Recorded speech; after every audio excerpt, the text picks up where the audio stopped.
You're listening to the Future Tech Health Podcast with Richard Jacobs. Until I reached age 40, I never realized the obvious, that we all have medical issues, or we at least have a family member or close relation that had, has, or will have them in the future. Medicine and biological systems are the final frontier. Until we've conquered death, figured out how life began, cured cancer, and understood our purpose in the universe, there's a heck of a lot to talk about when it comes to our health. Future Tech Health means I'll be covering futuristic topics that are actually already in clinical trials, or even starting to appear on shelves or by prescription, or available for your own use. We dive deep into stem cells, CRISPR-Cas9, the science of sleep, epigenetics, medical testing, cancer, ketogenic diets, stem cells, aging, regenerative medicine, and more. My goal for you, the listener, is to learn from these podcasts. You may very well learn something that may change the course of your life for the better, steer you towards a new career, or give you insight into addressing a serious medical problem. Remember, however, this podcast and its content is informational in nature only. No medical, tax, legal, financial, or psychological advice is being given. If you enjoyed the podcast, please listen, subscribe, like, and share it with friends. Thank you. Hello, this is Richard Jacobs with the Future Tech and Future Tech Health podcast. I have Zack Abbott. He's the founder and CEO of a company called ZBiotics. The website is also ZBiotics. The letter Z, B-I-O-T-I-C-S. So Zack, thanks for coming. How you doing? Excellent. Thank you, Richard, for having me. Excited to chat with you about this. Okay, tell me, what's the premise of ZBiotics? In essence, ZBiotics is a probiotic that we have genetically engineered to express an enzyme similar to one your liver uses to help deal with some of the toxic byproducts of alcohol that make you feel terrible the day after drinking. So the idea is you drink our engineered probiotic and before you start drinking alcohol, and then you go about your night and hopefully, drink responsibly. And then the next day you wake up and you feel better than you would have felt without ZBiotics. So when you say it's an engineered probiotic, is it a bacteria that you've engineered for it to produce a certain molecule, or what's the engineering mean? Precisely. Yeah. So the probiotic is a live bacteria. The bacteria species is called Bacillus subtilis, and it's a very common microbe that humans ingest likely every day. If they eat fresh fruits and vegetables, it's ubiquitous in the environment, or nearly ubiquitous in the environment. And so what we've done is taken this natural, safe bacteria that you likely eat every day, and then we've engineered it so that it has one extra gene, and that gene encodes for an enzyme similar to one your liver uses to break down acetaldehyde. And so acetaldehyde is a toxic metabolic byproduct of alcohol that is responsible for some of kind of the worst next day misery after drinking. And so your liver is very good at breaking down acetaldehyde. That being said, actually most of the acetaldehyde that forms in your body forms in your gut by your microbiome's metabolism of a small amount of the alcohol that you drink. And so that acetaldehyde tends to accumulate in the gut.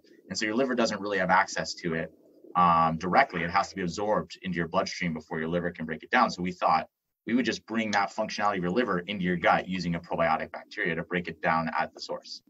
So this bacteria, it uses that as an input, a food source, the acetaldehyde, and then it metabolizes it?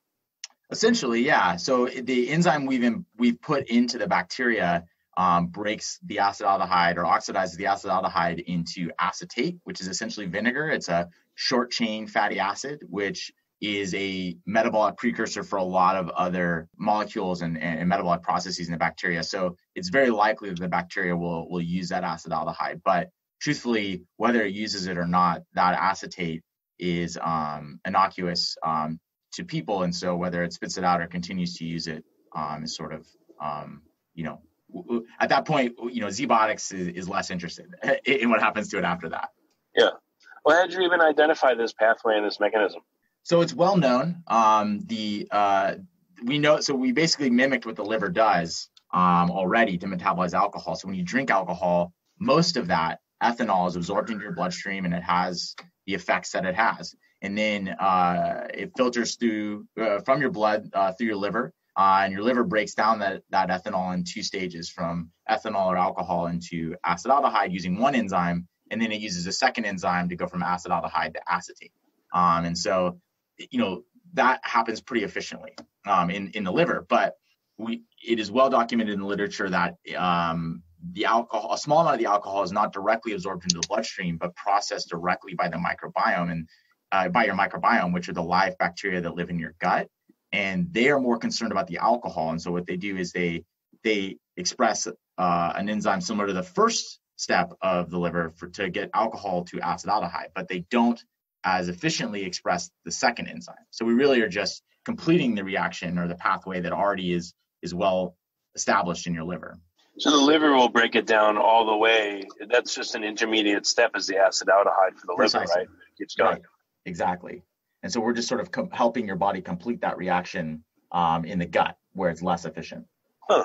I know maybe it's off topic, but if you eat before you drink versus not eating would mean I would think that the alcohol would pass into your bloodstream much faster. Yes. But then again, you'd have less acetaldehyde because the liver is taking the brunt, but also fully metabolizing it. Versus if you had food in your stomach, probably less alcohol gets into your bloodstream or gets there slower, and then you end up with more acetaldehyde because the gut's relying on breaking it down. There's not, to my knowledge, there's not any literature saying one way or the other. I mean, you're absolutely correct that drinking on an empty stomach means the alcohol is absorbed more quickly. And so if you have food, the alcohol will stay in your stomach and in your gut longer. But you could also argue that drinking alcohol on an empty stomach would hit your microbiome more quickly as well. In addition to the food preventing uptake, it would also potentially mask the alcohol from your microbiome as well. So the rates on both might be slower. So I'm not sure what would happen honestly between those two. I don't think it'd be easier to compare acetaldehyde levels in the gut with and without food. So that's a really interesting question scientifically. Yeah, well, for your customers, I mean, if you're able to get data of, hey, did you eat before you drank? Right. And what was the effect of the ZBiotics versus people that drank on an empty stomach? Maybe it'll show you something interesting. Maybe you'll see a difference. Today, I mean, it's difficult because of just the inherent variability and sort of people's experiences generally with drinking. But we did survey several beta testers on several topics before we launched the product, and we didn't see a difference in terms of people's experiences broadly writ, whether or not they ate food. So at least on the surface, it doesn't look like it makes much of an appreciable difference in terms of acetaldehyde and the experience related to that. But we do always recommend that people don't drink on an empty stomach, just generally as a good, responsible practice. What about, their perception of how intoxicated they are? Do they feel, when they take your product, do they feel less intoxicated? Like, do you drink more? Have they tried uncontrolled, controlled drinking studies to see? Yeah, that's a funny way to put it, uncontrolled, controlled. We've done some of those for certain. The general feedback, the product is not designed at all to affect your level of intoxication. It doesn't affect alcohol metabolism at all, right? That first step from alcohol to acetaldehyde is the one that's critical for intoxication, and we don't affect that at all. And so it's not designed to affect intoxication, and we have not received feedback saying that that is an unanticipated side effect or anything like that. So you'd have to be careful if it did. Yeah, that's right. Absolutely. I mean, the last thing, the product is not designed to be a get out of jail free card or a way for people to kind of do whatever, to drink without recourse or irresponsibly, I should say. And so, we're very upfront about the fact that alcohol itself has all kinds of effects, and not to mention that, dangerous levels of intoxication. And so we always advocate that really ZBiotics is about dealing with the acetaldehyde as one part of sort of a responsible drinking behaviors that you should already be doing. And this is not really a way for you to kind of, be irresponsible. It's not really like a ticket. Right. So we hope that people are hydrating, and we really advise people that the product works best genuinely if people are hydrating and not drinking on an empty stomach and getting plenty of sleep and all those other things. What do people experience when they've had the ZBiotics the next day versus what they experience without it? Yeah, so I mean, my experience has been, so the product is, like I say, specifically designed to help your body deal with the acetaldehyde. And so acetaldehyde is part of kind of the symphony of symptoms and issues that people tend to deal with the day after drinking. And my experience has been that so alcohol itself, not acetaldehyde, affects the chemistry of your brain in ways that affect the quality of your sleep. And typically, it really prevents your brain from getting to the deepest levels of sleep throughout the night. So even if you get 8 hours of sleep, you may feel groggy and unrested.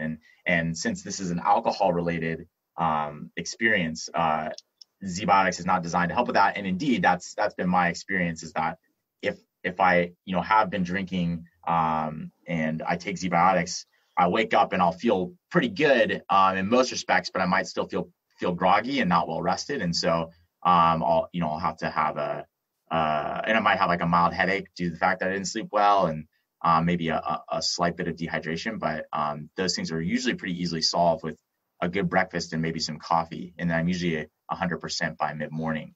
And people's sort of anecdotal reports along the same have been very similar to that's kind of a consistent report that people have. So it blunts the effects of a hangover is what it seems to do. Yeah, I mean, it's really meant to, like I say, help your body deal with acetaldehyde, and I think that I've been having an improved experience the next day because of it. Well, all right, and you also said to have it before you go drinking. What about if you have it as well when you go drinking, and then before you go to bed? Is it any better or same? So the product is designed for a single one single bottle should be more than enough bacteria to deal with the acetaldehyde that you may encounter throughout the night. And one of the reasons why we used a live bacteria is that it's sort of, it has a longer time course than, say, a small molecule, right? The bacteria are alive in your gut. And as they pass through your gut, which for this bacteria typically takes at least 18 hours for it to pass through your gut, that entire time it's making enzyme. And so that enzyme is continually being manufactured as it passes through your gut. So one bottle should cover you with more than enough enzyme for an entire night. And so we recommend you taking it before you start drinking, because then the bacteria has time to establish itself in your gut and start making that enzyme to deal with the acetaldehyde as it forms while you drink and while you sleep. Why not? Have you identified the specific enzyme it uses to metabolize the acetaldehyde? Yeah, I mean, we specifically encoded that enzyme into the yeah. So that it's an acetaldehyde. It's called acetaldehyde dehydrogenase, and so that really just means it's an enzyme that takes acetaldehyde and oxidizes it to acetate. It's a very simple biochemical reaction. This enzyme, in some form, is encoded in 70% of all life on the planet. It's a very common enzyme. It's just acetaldehyde is not a very common molecule in high quantities. So most life on the planet only expresses this enzyme very sparingly. And so what we did was we just engineered this bacteria to express this enzyme very robustly and constitutively. So all the time that it's in your gut, it's making this enzyme in high amounts. So why not also have the bacteria and produce a bunch of the enzyme and make a ZBiotics beer and sell that? You have enzyme in with the beer. Yeah, I mean, at the same time, that would be really cool. Theoretically, we definitely could do that. I liked the idea that you could just then you'd have. Unfortunately, I felt like in that scenario you'd have to have that beer if you didn't want to. If you wanted the acetaldehyde dehydrogenase boost. So I like the idea that you could. That's terrible. People would have to buy your beer and you'd sell it. Yeah. In order to have a better time, that would be horrible. It might be. Yeah, right. Well, I want the people to be able to have my beverage and then drink whatever they wanted, all night. So, or not. Well, that came out. I mean, any type of beverage they wanted all night. Not obviously, as they say, you can't. You still have to drink responsibly. But I mean, you could have a beer or wine or a mixed drink or whatever you'd like. If you just take our drink before you start. Well, why not also maybe license this to vodka makers and other spirits makers, and then they can have a new version of their product that has this in it. I think it's a great idea. It's definitely something that we're interested in potentially doing once we, establish a foothold and generate some interest. We've had a few conversations with some alcohol brands, and they are interested, but they want to see the that people like it before they kind of go further down the line with that, Well, maybe at first you could partner with a bar, and all their beers, they would add it to it with people's prescription, with people's permission, and that might be a good test case, As it's currently designed, you wouldn't want to put it into a drink. We could engineer it differently, but right now, the reason it works, the reason you can take this live bacteria and it doesn't die in your stomach acid, which is not true for many probiotics, but for this one, so one of the reasons we chose Bacillus subtilis is that it's in a dormant form called a spore, and that spore makes it highly resilient. And so as long as it's in that dormant state, it's very stable. It can tolerate, wide fluctuations in temperature. It can pass through your stomach acid unharmed. And then when it gets into your gut, it wakes up. If you were to put it into a beer, the sugars and the alcohol in the beer would probably wake the bacteria up prematurely, and then it might be more likely to die in your stomach. So for that reason, as we currently have it's currently designed and engineered, it works best on its own. We do think that it would be fun, and we definitely are trying out placements in bars as sort of like a kind of like your first shot of the night, or like sort of like a way to prep your body for the alcohol you might be having later that evening. And so that's the idea, sort of like kind of like a round of shots before you start drinking, a round of ZBiotics. Well, I challenge you to come up with a way to make Z Bud Light, partner with them, and make billions on your idea. So I think that would be awesome. We would definitely be cool with that happening. Right on. So, are there other parts of the hangover experience that you also want to target, and do you know what they are, or is just this is enough?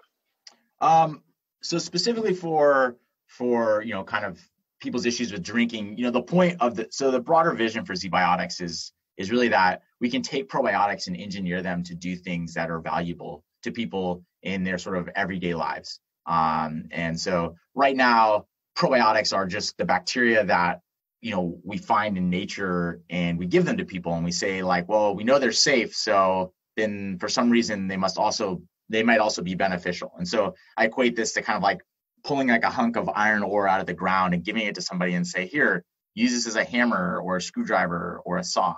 And, it's not refined. It hasn't been really made to have any specific purpose, but the probiotics industry kind of claims that it does have all these, benefits. And so we think that we can do better than that we can really make sort of like a probiotics 2.0, where we take probiotics and then we specifically engineer or design them to have a very reliable function that's predictable. So in this case, it is expressing an enzyme that breaks down acetaldehyde, but we could refine it to do all kinds of things for you. And so I think our goal is really that this product be a proof of concept that this designed probiotic, that's refined for a specific purpose, that strategy is a good one. And people can perceive the benefit very viscerally for themselves. They can try this product for themselves. They don't have to, go on our website and look at our data, although it's all there. They can just try the product. And if they feel better the next day, then they've had a positive experience with the technology, and that's sort of like a proof of concept. But we want to build more probiotics that are engineered to do all kinds of stuff. What happens right now to the acetaldehyde that gets formed in my gut if I drink? I mean, what breaks it down, or does it just get passed out in the urine? Or yeah, basically the acetaldehyde that is formed in your gut right now gets absorbed into your bloodstream and essentially wreaks havoc throughout your body before eventually getting processed into acetate by your liver. The same way the alcohol that's processed in your liver is broken down. Gotcha. Okay. So what's the ideal time to have this before you drink? How many hours? So, there's a lot of variability from person to person. We generally say, for simplicity's sake, just drink it, before your first drink of the night. For instance, I typically take my ZBiotics right with my first drink of the night. And that has been very effective for me. But I've also taken it several hours before drinking, or maybe after after I've already had a couple of drinks and I've seen, benefit in all those cases. You have a lot of flexibility in the timeline because of, as I say, the bacteria's persistence in your gut throughout the night. But yeah, we typically say just, right before you start drinking is usually good. Have you tested it a lot earlier or later? Mm-hmm. I mean, yeah, I've taken it in different conditions. I've taken it in the morning before going out that evening, and I've tried it. The only time I really see that there's a sort of a deleterious effect, or not an effect, I see reduced sort of effects, is if I take it at the end of the night, like right before I go to bed. So I think at that point, you've already kind of accumulated quite a bit of acetaldehyde that's already gotten into your bloodstream and has already caused some damage. So at some point, it might become too late for it to have as much of a benefit. Any other factors that modulates effectiveness? Like what happens if you take 2 of the bottles or 3 of the bottles? Do you just your bowels empty themselves quick, or what happens? It shouldn't, more should not have an effect one way or the other. As I say, 1 bottle should be more than enough. If you had 2, it certainly wouldn't be worse, or probably wouldn't be better either. But you could. The only other thing that might affect the efficacy, as I say, is temperature. So the bacteria are in a dormant form, and so we recommend that people don't store the bottles in the refrigerator, because when the spores go to a colder temperature, sometimes they can go into a super dormant state, and they may not wake up as efficiently in your gut if they've been cold. So we recommend that people try to keep them at room temperature. Temporary fluctuations, like we've shipped them, obviously they might get cold in the airplane or things like that. Those don't seem to matter, but just long-term storage in a refrigerator may have reduced efficacy. Okay, got it. So how long has the product been out, and how much customer feedback have you gotten on it?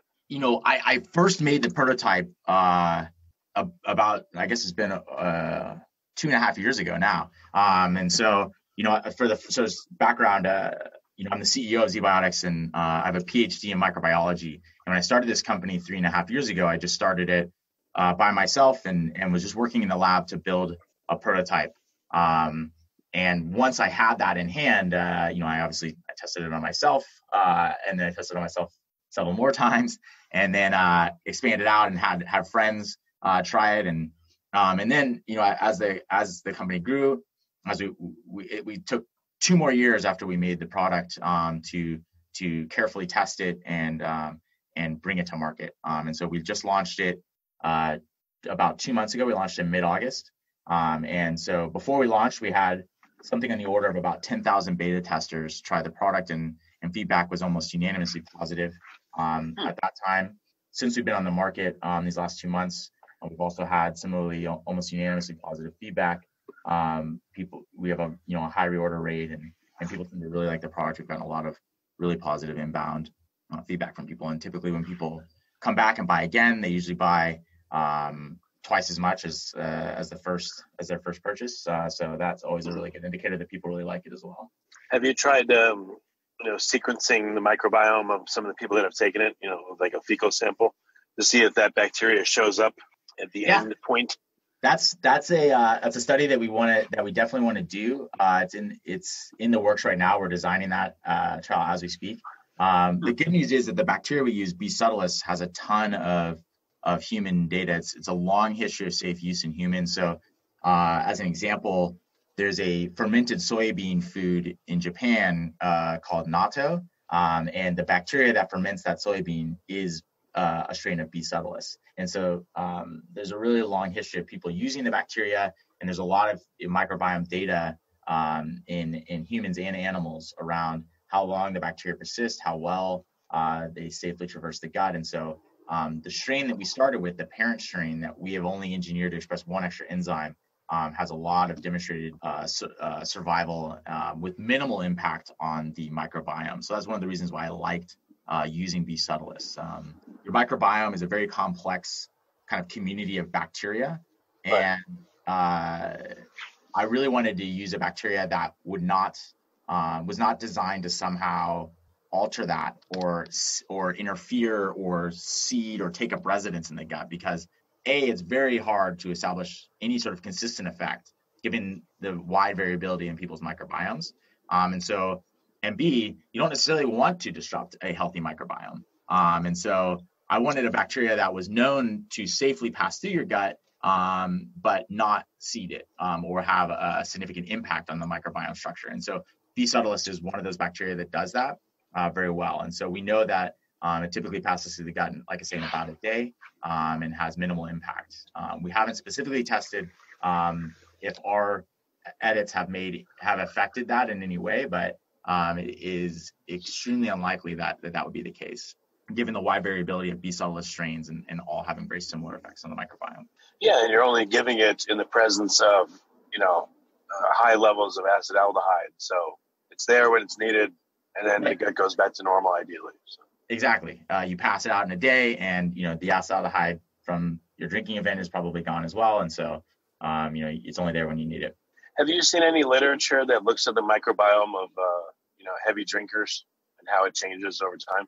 Yeah, there's actually quite a bit of literature generally on sort of alcohol's effects, and of course, there's some nice papers on their effects on the microbiome, which it definitely.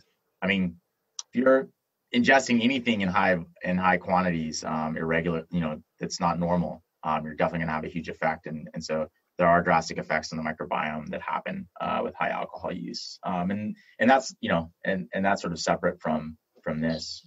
This isn't really meant for people who drink every day in high quantities, as a way to. It's more meant for people who are having a special occasion like a wedding or a bachelor party or a weekend out with friends or something like that. I understand that. The reason I ask is that you could learn something from people that are persistent drinkers.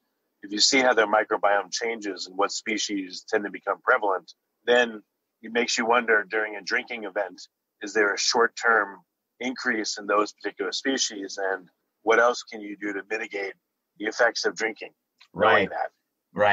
Yeah, I think, that's interesting. As I say, I mean, microbiome dynamics are so diverse that, I think people often, this is sort of, one of my issues with the state of the microbiome field is that there's an effort to sort of find the silver bullets for these different things. And I think that truthfully, it's very individualistic. And so I would be hesitant to think about that. But your point is well taken, though, that shifts could just give us insight into what the microbiome is doing to help people who drink a lot. And then we could leverage that for people who have a more normal drinking habits. That's an interesting idea for sure. Well, I mean, your idea can spill over to many different areas. I know you can't do everything, but, if someone ingests something, not alcohol, but something that's poisonous, maybe with your mechanism, there's a way to apply that to something that people eat unintentionally, like whatever it is, and counteract that. You know what I mean? I definitely, that is the goal of ZBiotics. Exactly that, is that we can engineer microbes to protect you from all kinds of stuff. So heavy metals in your drinking water and fish, things like lactose, all kinds of things that you ingest that either have a deleterious health consequence or just discomfort. Like, so for people who kind of ingest too much lactose and sort of have gastrointestinal discomfort from that, you certainly have a bacteria that helps you deal with that. But we can go deeper. And there's all kinds of things, and that's exactly what we want to do is really bring new functionalities to your gut or enhance the ones that already exist to better protect your body. So is that the long-term goal of ZBiotics? Is find these other effects that people have from various foods and bring them back to health or mitigate them? Yeah. Right now, we have 2 scientists working full time on our pipeline. We have 4 other engineered probiotics that are in development or in beta that deal with other kind of issues issues or toxins or byproducts that you might have to deal with, and so bringing additional functionality to either help protect you from those things or potentially help you acquire or absorb nutrients more efficiently. So one or the other. So that is really the goal, is to make, I say, better probiotics. And what's the near-term future specifically of this hangover helper, or whatever you want to call it? What's your name for it, by the way? It's called ZBiotics, and we say that you drink it before drinking, and it helps with some of the next day effects of drinking. The near-term goal for ZBiotics is really to increase awareness. It's the world's first ever genetically engineered probiotic of any kind. When we launched it 2 months ago, that had never been done before. And so we want to show people how this technology can benefit their lives. And we want people to discover it, and we want to figure out, who likes it and who's using it and what's the best way to reach them. And so that's our goal for the next 6 months, is just to get the word out there, get the product out there, and find the people who love it. Okay. Well, excellent. So what's the best way for people to get it? Where is it sold right now? Right now, it's sold on our website, ZBiotics.com. And that's pretty much the best way, where you can learn all about the technology, very transparent around, what we've done and how we did it and why we think it's beneficial. And that's also where you can buy the product as well. And so that's where we definitely want everybody to go. That's great. Well, Zach, thanks for coming. I really appreciate it. Absolutely. Thanks for having me. This is a lot of fun, Richard. I really appreciate your time.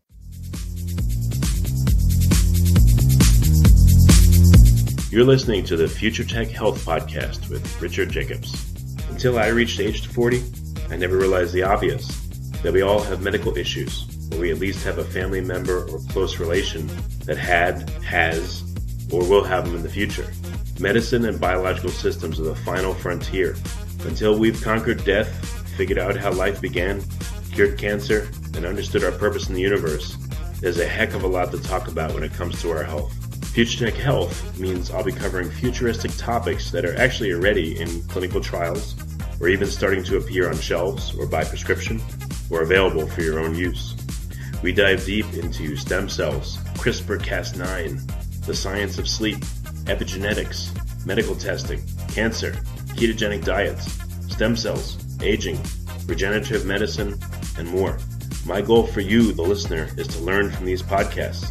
You may very well learn something that may change the course of your life for the better, steer you towards a new career, or give you insight into addressing a serious medical problem. Remember, however, this podcast and its content is informational in nature only. No medical, tax, legal, financial, or psychological advice is being given. If you enjoyed the podcast, please listen, subscribe, like, and share it with friends. Thank you.